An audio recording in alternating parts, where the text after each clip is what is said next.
MPU Kota Langsa meminta masyarakat mematuhi himbauan bersama terkait pelaksanaan syariat Islam dan aktivitas ibadah selama bulan puasa. Hal tersebut untuk memberikan kenyamanan bagi umat Islam melaksanakan ibadah di bulan suci Ramadan. Majelis Permusyawaratan Ulama MPU Kota Langsa meminta masyarakat mematuhi himbauan bersama terkait pelaksanaan syariat Islam dan aktivitas ibadah selama puasa Ramadan. Hal itu untuk memberikan kenyamanan bagi umat Islam dalam melaksanakan ibadah di bulan suci tersebut. Ketua MPU Kota Langsa Tengku Salahuddin Muhammad menyampaikan, agar masyarakat memperhatikan kearifan lokal serta menghargai dan mendukung pelaksanaan syariat Islam yang berlaku di Aceh, khususnya di Kota Langsa.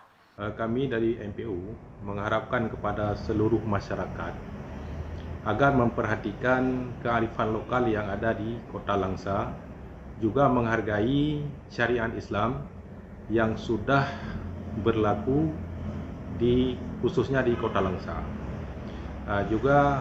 Juga menghormati seluruh hal-hal yang berkaitan dengan puasa.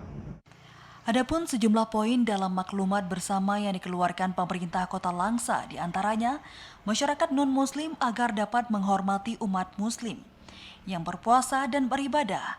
Pedagang yang menjual menu berbuka puasa dilarang berjualan sebelum pukul 15.30 waktu Indonesia Barat. Pemilik usaha toko, restoran, kafe, dan warung kopi untuk menutup usahanya selama pelaksanaan ibadah sholat tarawih, serta hal lainnya yang dapat mengganggu dan meresahkan masyarakat. Dari Langsa, Mulyadi, TVRI melaporkan.